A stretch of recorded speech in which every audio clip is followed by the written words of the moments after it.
रावण नाम है मेरा। बड़े बड़े दिक्पाल, देवी देवता, नाग गंधर्व तक को रुलाने वाला रावण। अवश्य, रावण का अर्थ तो रुदन ही है लंकेश। तुम्हारी सार्वभौम सत्ता, अपार प्रभुता और प्रचंड पराक्रम त्रिलोक में विख्यात है। तुमने अनीति, अनाचार और अत्याचार से पूरे संसार को आंसुओं में डुबोया है। अब यदि वही आंसुओं का सागर तुम्हें डुबो दे तो दोष तुम्हारा ही होगा।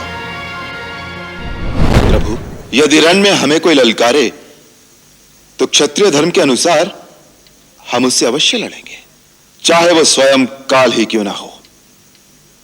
परंतु हम रघुवंशियों का यह भी धर्म है कि हम गौ, ब्राह्मण और स्त्री पर हाथ नहीं उठाते। ब्राह्मण हमारे लिए सदा पूजनीय है और उनकी सेवा करना हमारा परम धर्म है।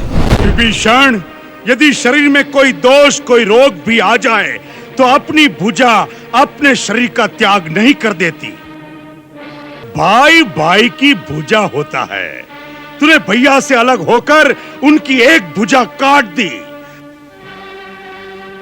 यदि पराजय हुई तो इसकी पराजय का कारण तू होगा, तू। भरत, हमारे पिता जाने से पहले यह आज्ञा दे गए हैं कि एक पुत्र वन में रहे तथा दूसरा राजा बने। उनकी इस आज्ञा का पालन करना ही हम सबका धर्म है।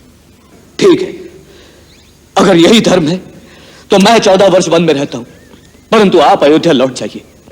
धर्म व्यापार नहीं होता भरत, जो वस्तुओं का अदल बदल कर लिया जाए। धर्म अति कठोर और व्यक्तिगत होता है। यदि हर प्राणी अपना कर्तव्य एक दूसरे के कंधे पर डाल दे तो इस सृष्टि में अनाचार फैल जाएगा। तुम राजा होकर ऐसे अनाचार की बात सोचते हो तो इसका प्रभाव प्रजा के साधारण मनुष्यों पर क्या पड़ेगा?